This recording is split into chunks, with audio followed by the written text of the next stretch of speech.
तर मित्रांनो, आपण मागच्या लेक्चरमध्ये पाहिलं की ट्रूथ व्हॅल्यू काय असतात आणि सिंपल आणि कंपाऊंड स्टेटमेंट्स काय असतात.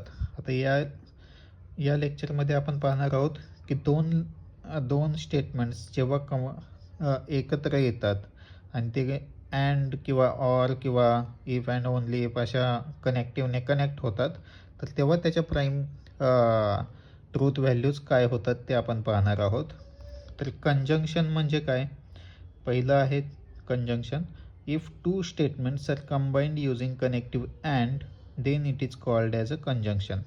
म्हणजे दोन स्टेटमेंट अँडनं जर कनेक्ट होत असतील तर त्याला काय म्हणतात? कंजंक्शन. जसं की इथं एक्झाम्पल आहे 3 is a prime and 4 is and even number. तर इथं 3 इज अ प्राईम हे पहिलं स्टेटमेंट आहे, ज्याला आपण पी देऊया नाव, आणि अँड नंतर दुसरं स्टेटमेंट आहे जे 4 इज अन इवन नंबर, त्याला आपण क्यू देऊया. तर P and Q is a conjunction. तर याला पी अँड क्यू असं सुद्धा म्हटलं जातं. या वाक्याला जर आपण लिहायचं म्हटलं तर पी अँड क्यू असं लिहू शकतो. आणि हे डिनोटेड म्हणजे लिहितात कसं? सिम्बॉलिक फॉर्ममध्ये. तर पी आणि इथं वरती असं हे दिलं जातं आणि क्यू. ठीक आहे. आणि याला काय म्हणतात? पी कंजंक्शन क्यू किंवा पी अँड क्यू. तर सिम्प्लिसिटीसाठी आपण याला पी अँड क्यू आता म्हणणार आहोत याच्यानंतर. आणि जर असे दोन स्टेटमेंटची जर व्हॅल्यू जर ट्रू असेल तरच त्याच्या कंजंक्शनची व्हॅल्यू म्हणजे त्याच्या रिझल्टची व्हॅल्यू ट्रू असते. म्हणजे जसं की पी हा जर ट्रू असेल आणि क्यू पण जर ट्रू असेल तरच पी अँड क्यूची व्हॅल्यू ट्रू असेल, नाहीतर ती फॉल्स असेल. आता इथं त्याचा ट्रूथ टेबल दिलेला आहे.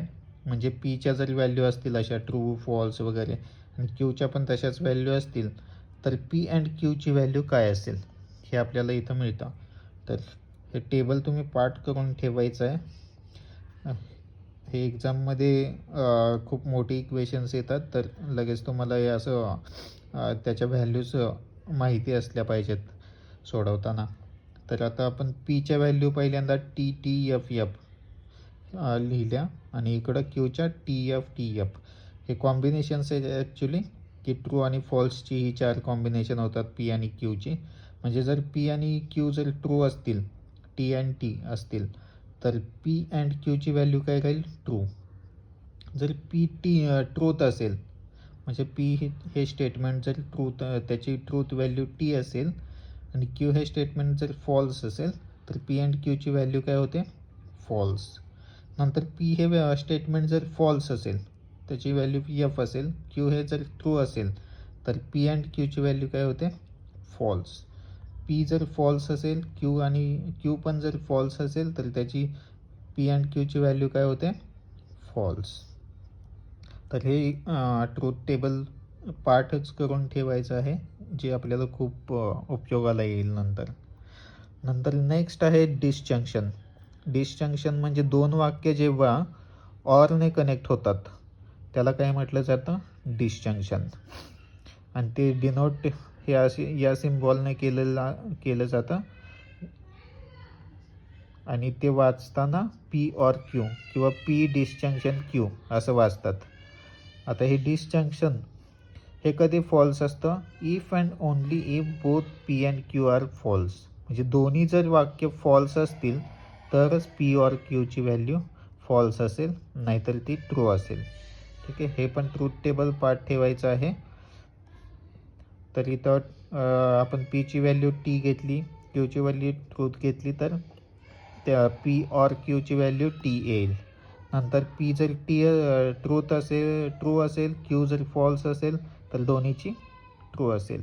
म्हणजे कोणतंही एक यातलं ट्रू असेल पी आणि क्यूमधलं तर त्याच्या व्हॅल्यू काय येईल? ट्रू. आणि दोन्ही फॉल्स असतील तेव्हाच त्याची व्हॅल्यू काय येईल? फॉल्स. हे एक्झॅक्टली अपोजिट आहे याच्या कंजंक्शनच्या. जिथं दोन्ही व्हॅल्यू जर ट्रू असतील तरच पी अँड क्यू ट्रू आहे. इथं दोन्ही व्हॅल्यू जर फॉल्स असतील तर पी ऑर क्यू फॉल्स राहील. तर या लेक्चरमध्ये आपण काय पाहिलं? कंजंक्शन, नंतर डिसजंक्शन. तर हे दोन्ही पार्ट करून ठेवायचे आहेत, दोन्हीचे ट्रूथ टेबल. आपण नेक्स्ट लेक्चरमध्ये पाहणार आहोत कंडिशनल, इम्प्लिकेशन जिथं आपण इफ आणि देन स्टेटमेंट्स कनेक्ट होतात. आणि नेक्स्ट आहे बाय कंडिशनल. बाय कंडिशनलमध्ये इफ अँड ओनली इफनं 2 स्टेटमेंट्स कनेक्ट होतात. तर या लेक्चरमध्ये आपण इथंच थांबूया. तुम्हाला काही जर क्वेश्चन असेल तर तुम्ही कमेंटमध्ये ॲड कराल. आणि नोट्स घेण्यासाठी व्हिडिओ थांबवून मग तुम्ही तुमच्या नोटबुकमध्ये इथल्या नोट्स घेऊ शकता.